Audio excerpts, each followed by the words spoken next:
So our second speaker this afternoon, we're really pleased to welcome Dean Kenny. And Dean is Research Fellow at Kingston University. He's also an artist with an exhibition on at Gallery. Well, it's over now. Really. Oh, it's over. We just had an exhibition, and he also teaches at Central St Martin's. So thank you very much, Dean. You've got details in the programme anyway. I'll have to. Okay, thanks. So hello everyone. Okay, and thanks to Claire and thanks to Annie for inviting me to speak. So I'm going to speak about professional practice in fine art higher education.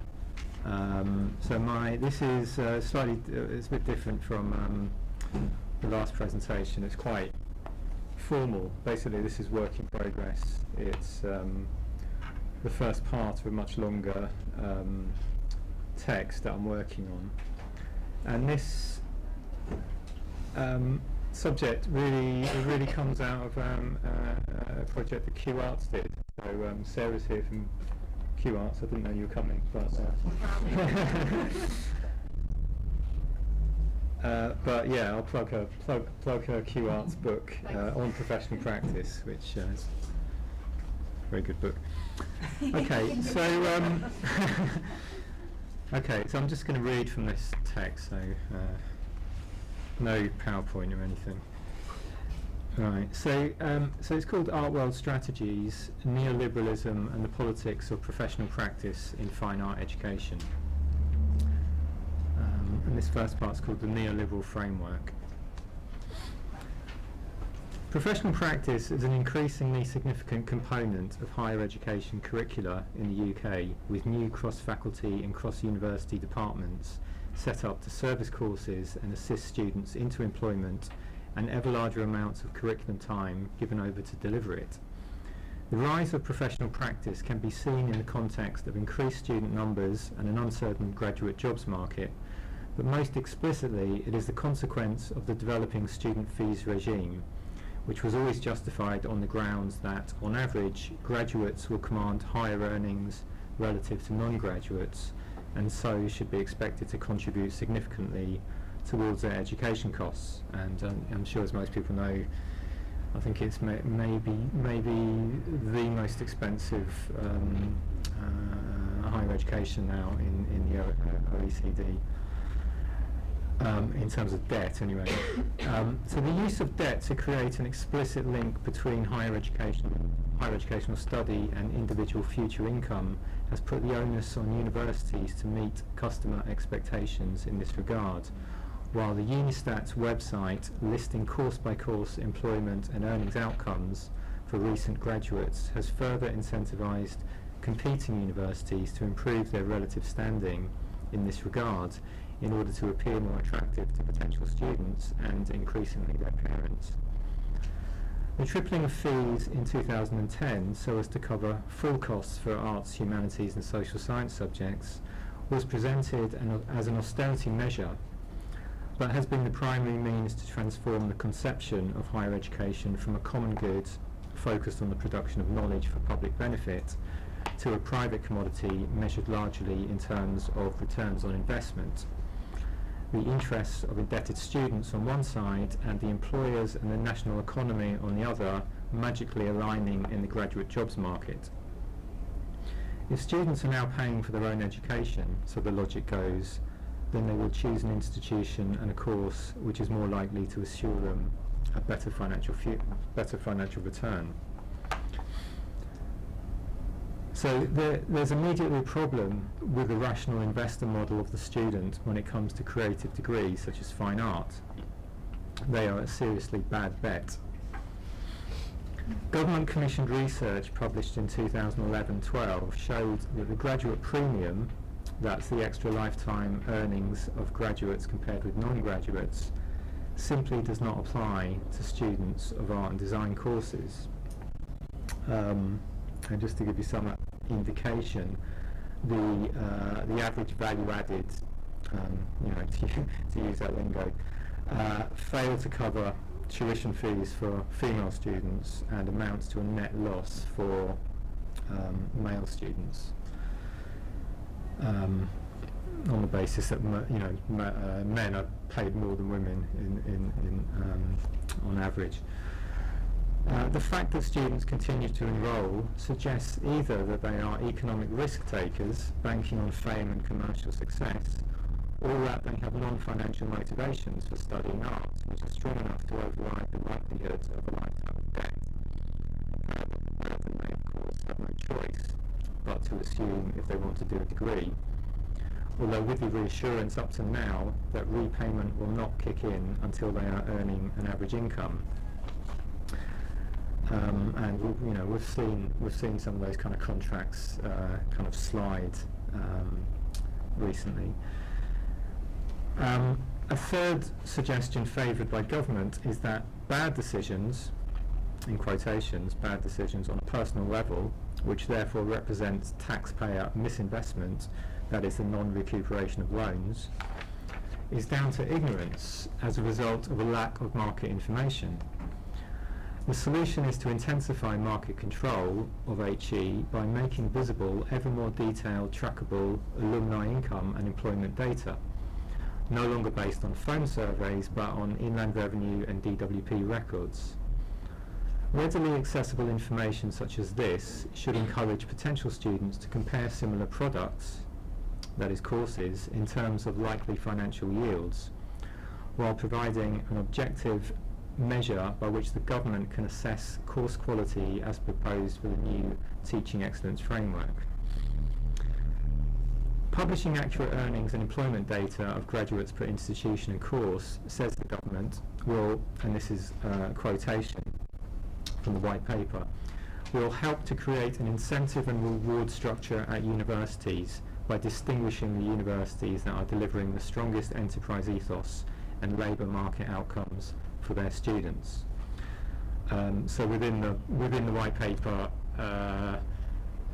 graduate earnings and employment definitely becomes part of what is assessed in terms of course quality. And of course there's this other problem of estimates of how much of the loan is actually going to get paid back. So the estimates are, just over half of the loan is expected to be actually paid back in full, and this has kind of caused problems with trying to sell the loan book to private banks or financial companies.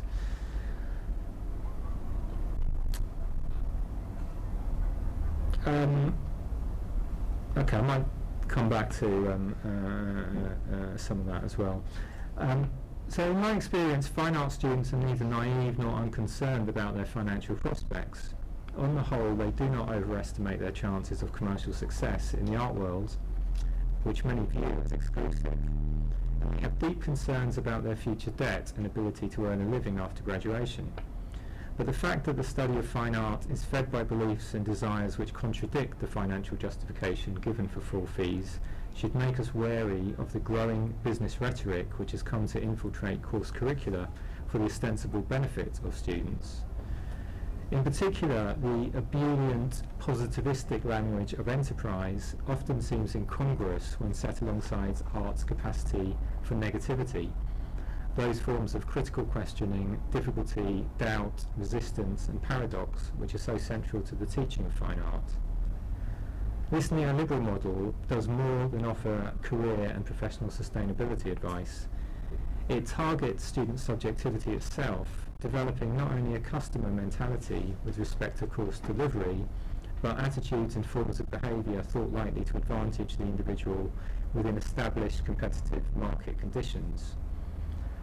This becomes especially clear if we consider another document in the developing market model of HE, Lord Young's 2014 government report, Enterprise for All.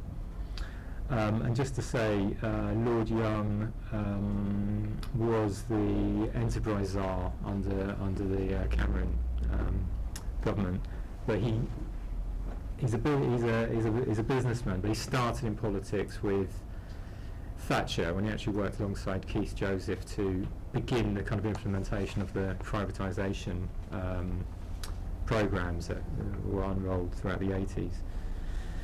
So he was commissioned basically by Cameron to write this report, Enterprise for All, which, to use his quote, looks at fostering an enterprising attitude in both formal and informal education in order to meet employer needs and as a way of incubating new businesses at a time of increasing global pressure on jobs.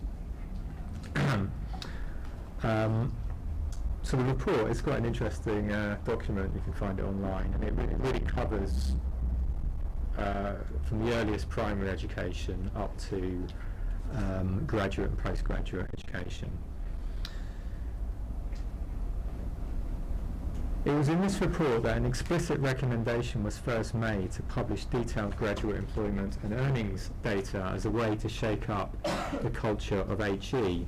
In fact, in the report, he calls it the Future Earnings and Employment Record, which is FEAR. So he's constantly using this acronym and saying FEAR can achieve great things in higher education. I don't know if he's being ironic, but I don't think so. What is particularly interesting in relation to this is the way Lord Young opens his report. So I'm quoting again. Enterprise means more than just the ability to become an entrepreneur. It is that quality that gives an individual a positive outlook, an ability to see the glass as half full rather than half empty, and is a valuable attribute for the whole of life. End of quote. So enterprise in these terms does not so much denote practical training to establish a business, so much as a particular personality and a frame of mind. To quote, a can-do and positive attitude, which Lord Young goes on to say it is the role of educators to foster in students. The danger is that through the integration of an entrepreneurially inclined professional practice, enthusiasm for the rigours of one's subject and the multifarious motivations which drive an individual's engagement with learning are captured by a neoliberal discourse and steered towards an uncritical, adaptable, job-friendly optimism, reducing educational ambition to a self-valorising strategy in accordance with the realities of the marketplace. We need to ask whether the forms of negativity necessary for intellectual dissent, critical autonomy and creative resistance with respect to existing social realities are now deemed incompatible with the goal demanded of higher education to produce profit-seeking and work-ready graduates, attractive to employers and embodying the positive resilient spirit that will enable them to compete in the marketplace.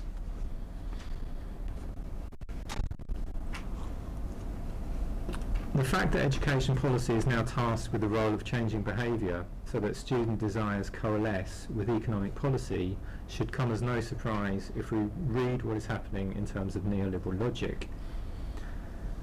As Michel Foucault states in his 1979 Lectures on Neoliberalism, quote, the enterprise is not just an institution but a way of behaving in the economic field, end of quote. Specifically, it is a form of behaviour geared towards competitive strategies, and it is a job of neoliberal governments to actively produce competitive behaviour in individuals, for example by attacking the collectivist principles of trade unions or the welfare state so that market rationality and the price system can regulate society more fully. In Foucault's famous formula, the art of neoliberal government consists in extending the, quote, enterprise unit beyond organisations to the point where the individual subject becomes, quote, an entrepreneur of himself. That is, a person whose primary task in life is to seek returns on investments. From the perspective of HE, undertaking a degree now becomes an investment in one's human capital, a fact that gains financial expression in the quantitative figure of the loan provided by the government, and which should motivate potential indebted students to focus on likely economic returns. This focus demands business adaptability, or in other words, conduct conducive to market conditions. The neoliberal subject, says Foucault, quoting Gary Becker, who was one of the leading neoliberal economists, is someone who accepts reality. and acts accordingly. Someone, that is to say, who will conduct themselves in a way, quote, which responds systematically to modifications in the variables of the environment, end of quote. It is primarily as the managers of a portfolio of conducts, as the theorist Michel Ferrer has put it, that entrepreneurial subjects can be conceived.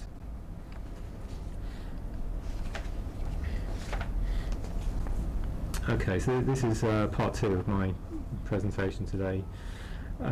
Professional practice in fine arts. It may be asked whether art's capacity for critical negativity immunises it against the positivistic, behavioural-focused capitalist realism being pushed through in HE. The argument set out by Luke Boltanski and Yves Chapelleau in their book The New Spirit of Capitalism is that a 19th and 20th century artistic critique, which offered an alternative to social conformity and stratified repetitive workplace subservience through the bohemian image of creative self-production and fluidity, has been hijacked by a neoliberal discourse which has preached the more profitable virtues of horizontal company structures, employee self-management, teamwork and flexibility. With managers now reconfigured as intuitive and passionately driven artists, creative autonomy has lost its critical character, whether one finds liberation and new work possibilities for self-expression and involvement in multiple projects, or suffers from the burden of job insecurity, career uncertainty, constant deadlines, and self-surveillance. These discourses have spilled beyond the specialist management and business school literature, so that the celebration of enterprise culture is now a staple of popular entertainment and news media, and has begun to seep ever more into school and college curricula. Not only is a charismatic entrepreneur held up as a contemporary ego ideal, but creativity itself has become a byword for profit-driven innovation in a knowledge economy. For many teaching in art school, it's something of a shock when the language of creative autonomy, artistic passion and disruptive invention now re-enters the art school as a business school thinking outside the box conformist dogma, clashing with the critical, politically radical and avant-gardist claims of art. It has been suggested that the creative arts graduate may in fact be the ideal contemporary neoliberal subject, adaptable but capable of self-management, resilient when it comes to the inevitable career knockbacks, and practiced above all others in selling his or her talent or creative capital in a hyper-competitive and individualistic arena. Writing of the graduate seeking employment in the creative industries, Angela McRobbie identifies the requirement to maintain a positive entrepreneurial attitude. Quote, the imperative to self-present in a cheerful, if not exuberant fashion, to keep going and to maintain the middle-class professionalism which demonstrates the right kind of personality for the work. End of quote. A professional practice infused with such entrepreneurial ideals gears students towards certain, and I'm quoting again, certain ways of speaking, ways of engaging, ways of comporting the self, expressing enthusiasm, and withholding a critical disposition. And that's from Andrew McRobbie's recent book, Be Creative, just published earlier this year. It could be argued at this point that fine art must be differentiated from creative industry courses such as fashion and design, which seem to offer a clearer course-led trajectory into work and business. What kind of peculiar industry is the contemporary art system anyway that awaits the fine art graduate? Firstly, despite an ever more professionalised art world with its pervasive language of emerging and career artists and its dominant images of professional trajectories and artistic success, contemporary art still derives its prestige and general value from the idea of a critical attitude towards present reality, and forms of behaviour which may appear eccentric with regard to or even antagonistic towards that reality.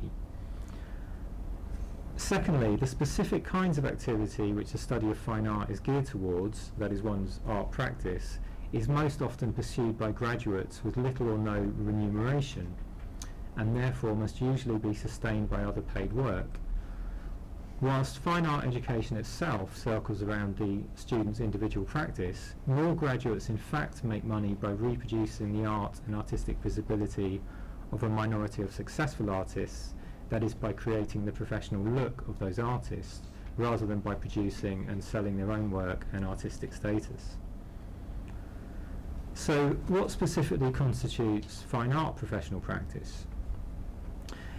In an interesting study that looks at the guilt and shame attached to not knowing whether one qualifies to be called an artist, Lynn Fantham lists current professional practice demands as follows: producing regular applications for funding and commissions, developing self-marketing and proficiency with social media, networking with agencies and arts organisations, and circulating art events.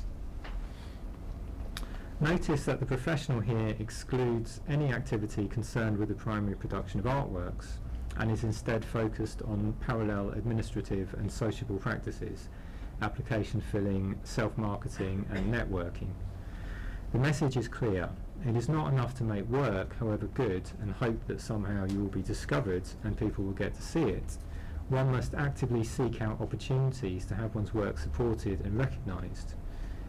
In terms of providing appropriate professional advice to students, however, things might not be so straightforward.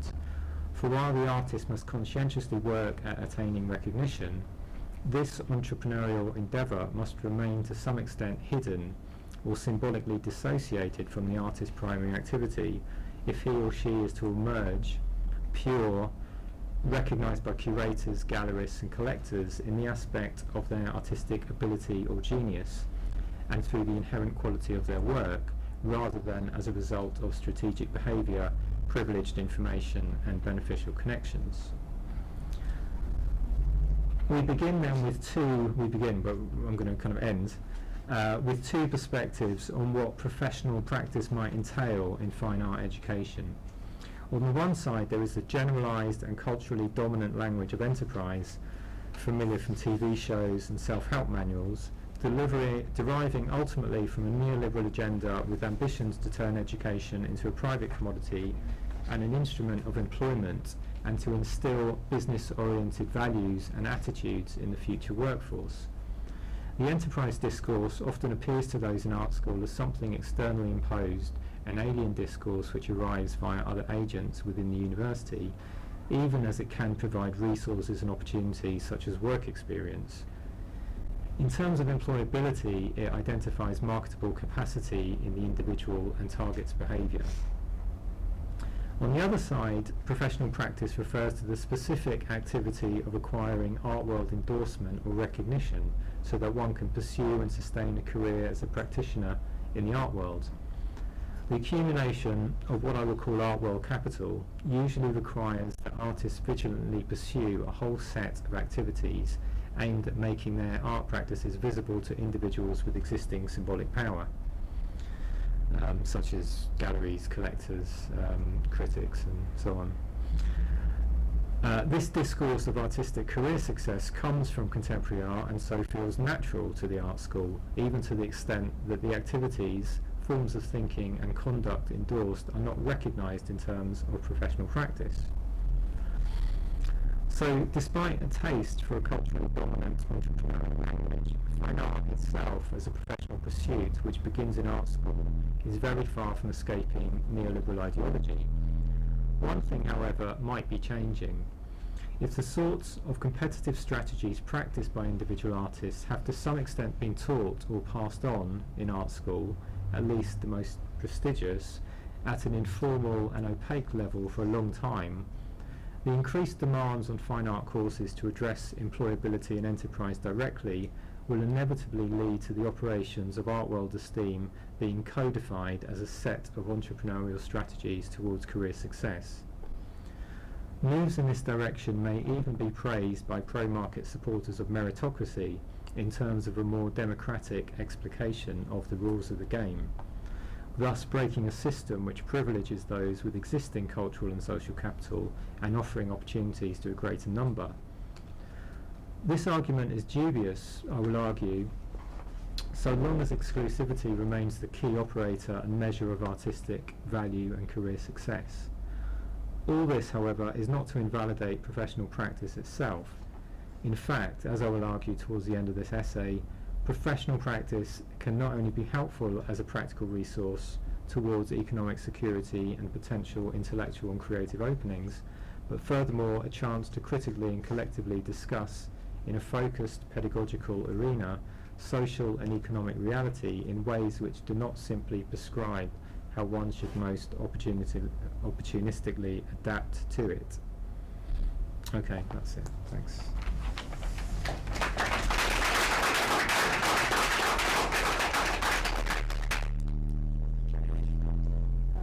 Should we go straight to questions, I think? Because we're looking at time, we'd probably be good to do. So if anybody's got a question, we'll throw the catch ball at you. Can I? Yeah. Thank you. There's there are so many things. I mean, it's I suppose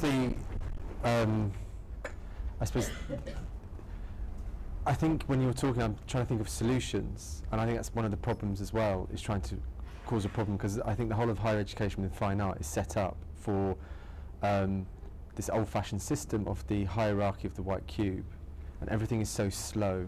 And I keep thinking about, from Slade's point of view, we keep thinking about what other things can be done which isn't orientated about that box, that market. And there's a lot of us who don't do that within our own practice, but it's part of the core discipline of teaching fine art. And so it's like, how do we make change? How do we it doesn't seem like there's a voice to protest against it, or there's no ability to question this neoliberal marketplace of arts education. And so is it then the system of assessment and the way that we talk about the work and the networks we look at? I'm thinking of a Jameson text from New Left Review, and it's like, who do we communicate with, whether our networks are much smaller, and that idea of success is change, success and happiness, and all those sort of ideas. I don't know, I think I need to unpack your essay a lot further for myself, and I don't know, I'm kind of stuck, because there are so many questions about, and then I'm thinking about the different art school models as well, of Kingston or UAL, and how we kind of operate so similar, but and also so differently. And then I think how privileged then we are within paid employment. More statements, sorry. That was very Let's get my coffee. good shot. I'll move that momentarily. It's good, it increases the drama. It does. I mean, obviously there's no simple solution apart from changing the whole political system and so on. I think what I'm going to come around to saying, I mean, maybe it's a bit like the free schools thing in a way, is actually professional practice is quite a good professional practice units, however they're kind of organised in terms of the curricula, are quite a good opportunity, a very good opportunity actually, to bring in quite a lot of discussion that everyone kind of talks about and whispers about, but actually isn't very public within kind of contemporary art practice, and isn't much discussed in terms of either studio or kind of critical study seminar kind of work, and that is really these kind of issues around economic survival, around how resources are distributed. I mean, one thing is, I guess, there's a lot riding on maintaining the value system within art, and people are not going to give that up, no way.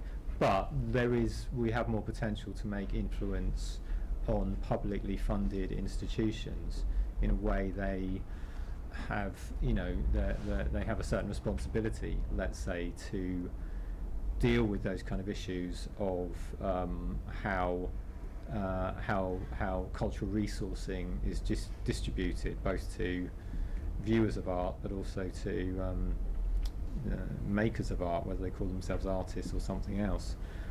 So I would think that although there's a lot of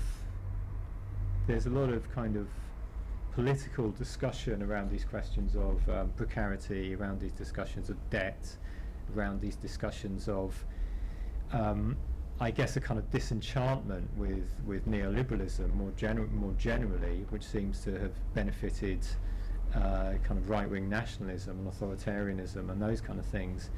It seems to me like this is quite, might be quite a good way of actually discussing these issues in a way where nobody really has the answers to, a single answer to your question about what to do, but discussing it in groups through a kind of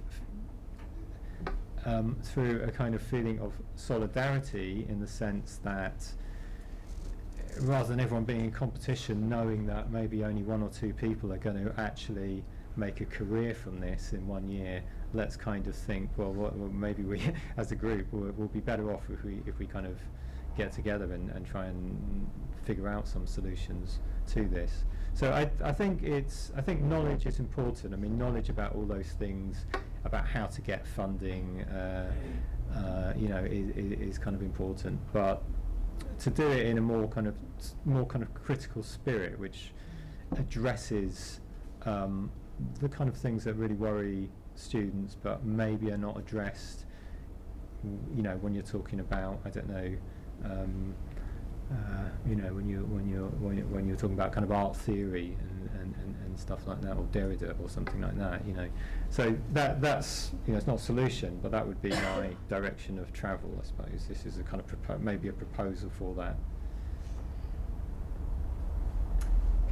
It's not a question, but just just add something to that. And again, it's picking up on last night and being at this schooling and culture event.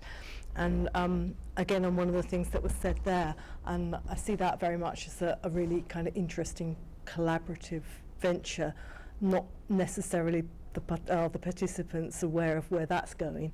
But one of the things that struck me about what they've said is the amount of times that perhaps the project has almost been co-opted by other institutions or other organisations. And in a sense, that idea of coming together and instigating a kind of sense of critical collaboration, the dangers there is that you get really easily eaten up, or that you get subsumed into that system. And I think that fostering that awareness within your student body, or fostering that awareness on an undergraduate course or something, about how you are likely to be treated by institutions as a commodity yourself, is kind of really important kind of training there. And also recognising how important that critical collaboration can be in defending some values against that co-option. Anybody want to ask more questions? Gary. Hiya. I think I agree with everything you were saying in your talk. But one of the things which I worry about with fine art is that it gets bad press. Like if somebody does a degree in English, for example, they don't become English, do they? They study the subject, but it's seen in a certain way to have open up doors for a whole range of different ways in life. Whereas fine art is seen as limiting, not by us or anybody in this room, but it's press and how it's perceived as being something which is, well, you can only go into one area, and that's fine art. Or it's limiting in your life sort of expectancy of what you can do. And I'm wondering, is there something that fine art needs to do to address this external view from your point of view in terms of the text that you went through today?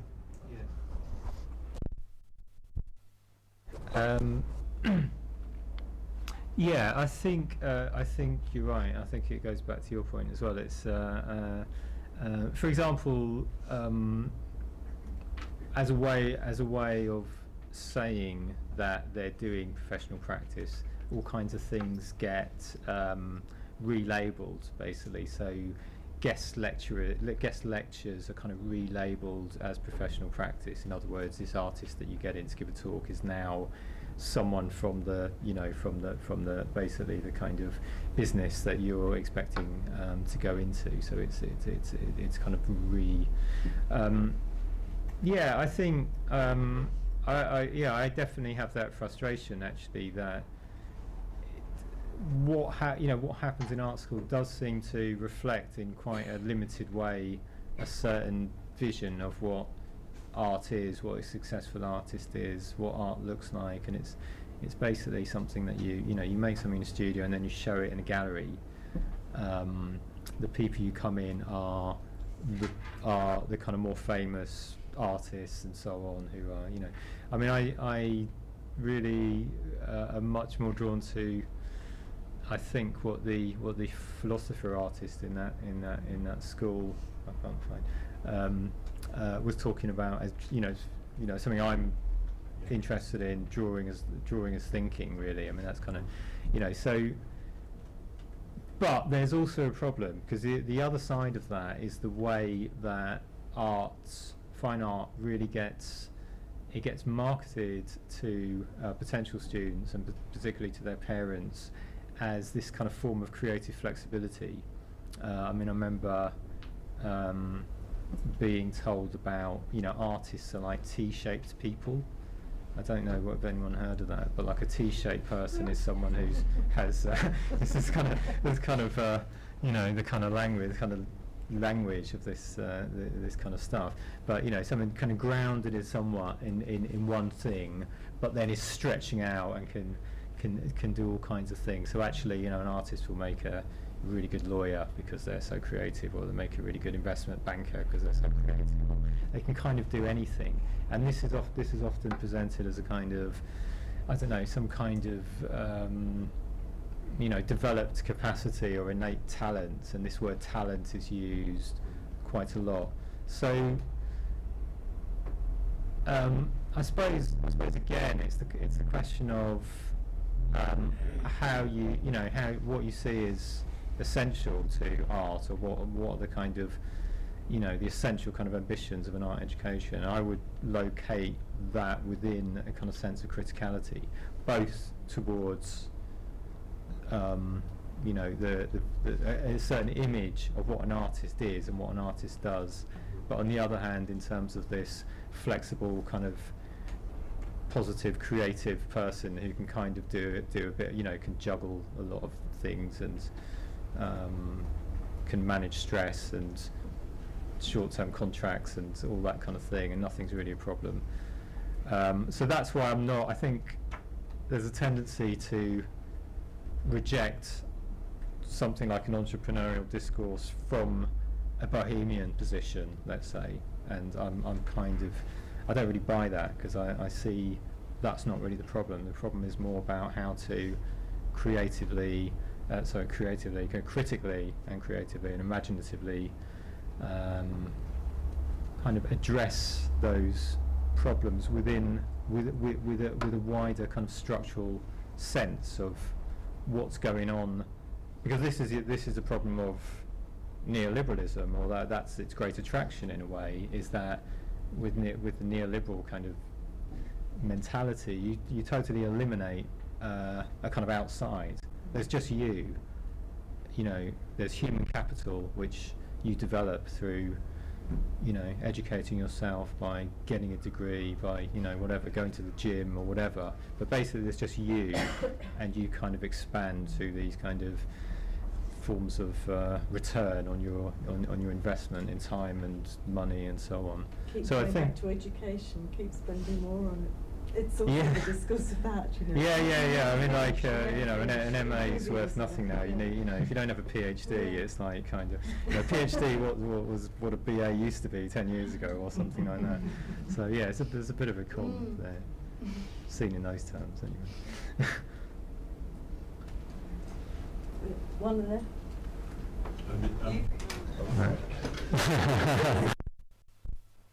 briefly, because my memory's not brilliant, but I was a practicing artist with an art-related business employing people, and then I made the mistake of reading a book called Why Are Artists So Poor, which by Hans Abbey, who kind of addressed that, and the central question was looking at all different types of subsidy models and within the free market and outside the free market. And one of the conclusions that you kept on reading is there are too many people calling themselves artists.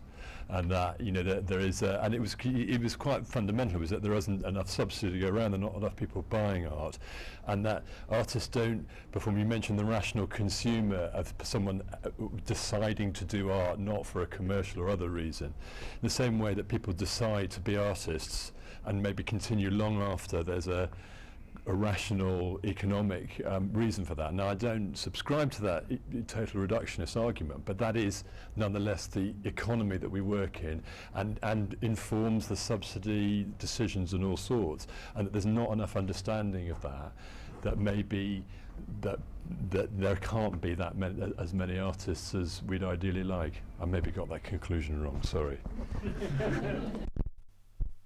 You mean there's too many artists? Well, maybe there aren't too many. Maybe there are too many. No, I know that is the market conclusion. That will be demonstrated when they work out who hasn't been paying back their loans. The neoliberals call this moral hazard. It's a great phrase. Moral hazard basically means you do something on the assumption that you're not going to have to take the risk. So at the moment, people can do their degree, never get a job which is that well paid, and never pay back their debt. Okay, I mean, I wouldn't recommend it, but it's better than the alternative, which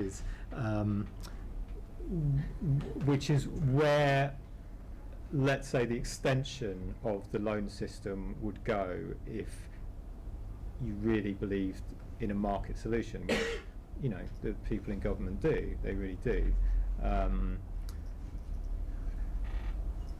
Your loan rate, your repayment rate and loan amount would be really dependent on information that's been generated by the people who've already done that course.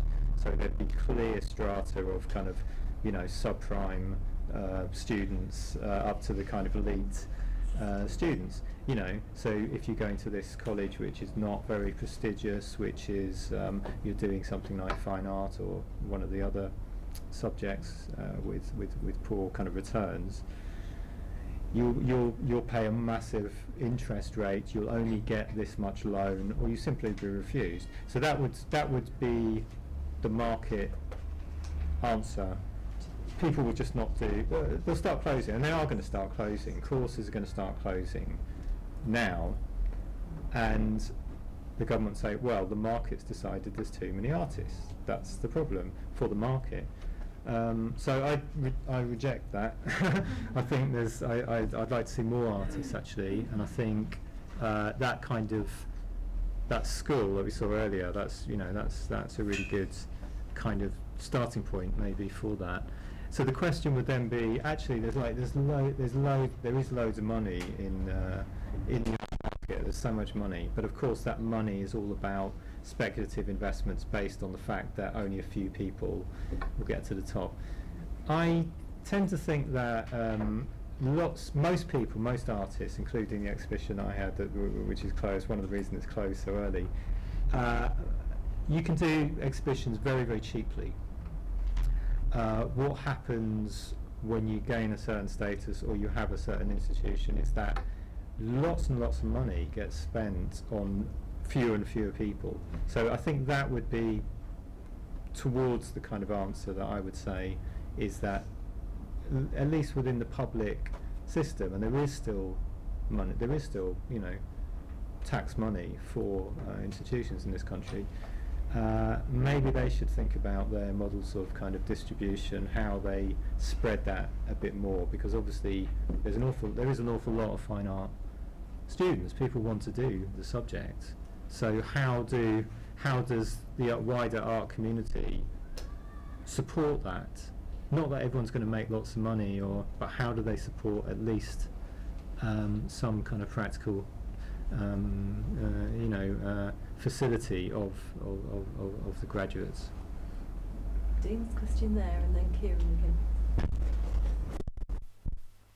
I was just thinking, what if there was more emphasis placed on like social and community projects? Yeah. Because I was looking at a residency once on a boat, and it was for drug addicts and things like that. What if there was more kind of emphasis put on that by the government for artists who can like help people in underprivileged and like youths who have been kind of kicked out of school and things like that? Yeah. Just thinking about that element. What do you think about that? Incapable of talking now. Yeah, no, I totally agree. But like what councils have had their funding cut by 40%, right, in the last 7 years or something. So those were the first things to shut, and that's part of the problem. I mean, part of the problem is really, an increasingly kind of centralised control over education, over what goes on locally. But of course there should be. I mean, I subscribe to something which is called, which has been called cultural democracy, and that is about, I suppose, who does art belong to. Who decides what is art, or what gets shown, or what it does, or that kind of thing. But again, I think it comes back to that market problem, that there's so much riding on this. And when I talk about the market, I'm not, before the market becomes about money, it becomes about status. That's what creates the incentive for anyone to kind of buy something.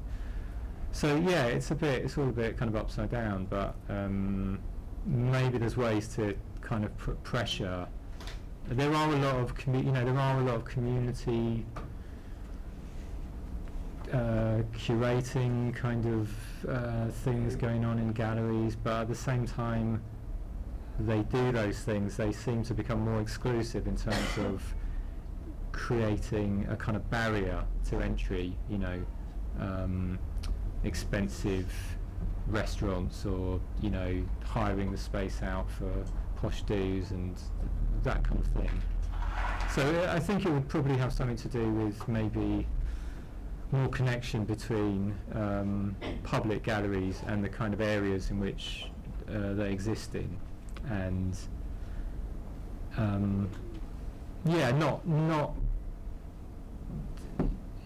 not think that you're kind of giving up something when you're talking about social work, or you're talking about therapy, or you're talking about these kind of things that are sometimes people have a bit of a snobbish attitude to. I mean, that's the putting in more way forward. emphasis in when you're kind of doing the degree as well, like in the professional practice side of it. Yeah, well, I would see, I'll just give you an example. A lot of students become art teachers, right? That's what they kind of end up doing. They do the PGC. I've never seen an art teacher come in and give a talk at BA level on one of those kind of public talk programs. So I just find it very strange, So those are the kind of things in which, professional practice might be quite a good way to use that focus about, well, actually, what are people going on to do? What are the jobs they're going on to do? And bring it into the curricula. Yeah. Okay, one from Kieran, and then Sarah. I think we've got. You've been waiting. I used to run the careers program at Slade, and we had conflicts with the university careers model and what we were teaching. Yeah. And after you run a 2-year cycle, so what I believe is in career progression is very different to, say, someone else who's looking more of the model of the commercial gallery. And I think that's where the conflict happens. And what we see is professional practice. I remember when I did my undergrad, we'd go to an artist studio and have a look round and see what that was like. And we do invite, we've had teachers come in, we've had curators come in, we have lots of different people talking to the students, and it is about employment professional employment whilst they're studying, and also where they're going to.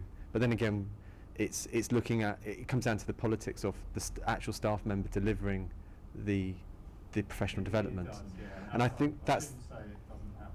and that's the I tricky. haven't experienced it. Yeah, I find it because there's some things your colleague might be saying and you're thinking, and also different departments, different subject areas have different models of the art object, where it isn't where socially engaged practice is not talked about in a painting department, whereas in sculpture and media departments it's inherent, it's part of the discourse. So in my experience, so is those, I think there's the things become quite interesting is when it is part of, and there are career trajectories. I am slightly worried. It seems like the pinnacle of what you're saying is a commercial art success, and that's the thing that I don't necessarily believe that is correct, and I think that is what we should be challenging, because I don't think that should be the thing that we should be talking about, saying that is the thing that we're seeing as being professional. Well, I agree. Yeah, I know. Should I get it?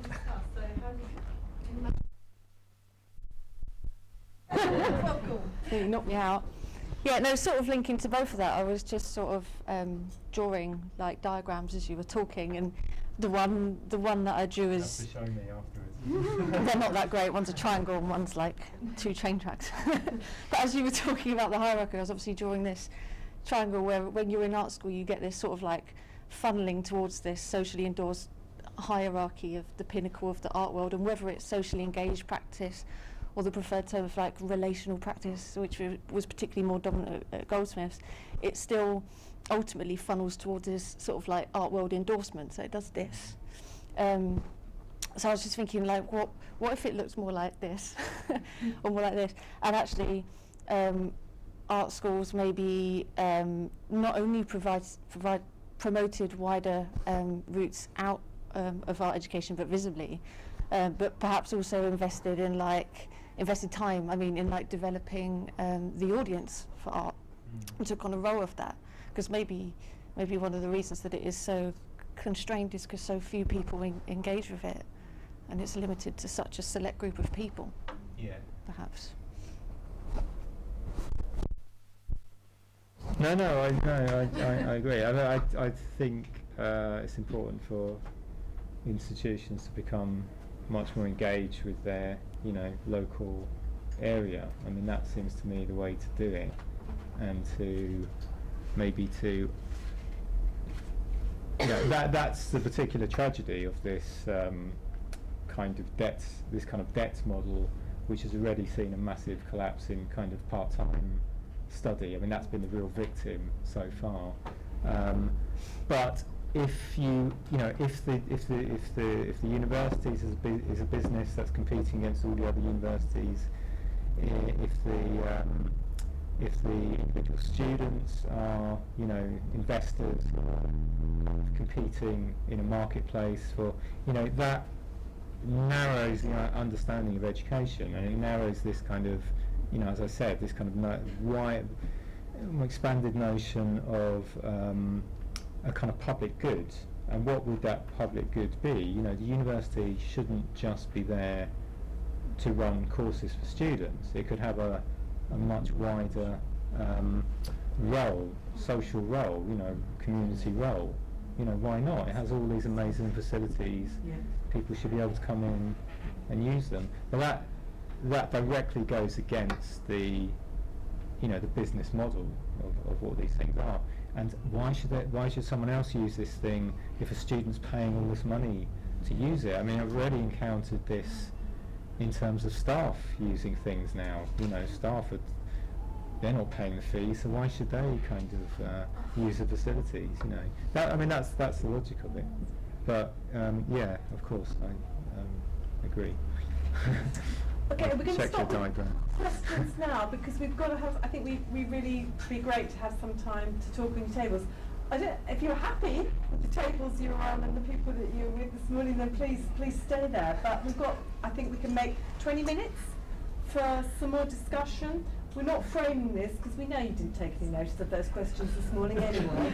So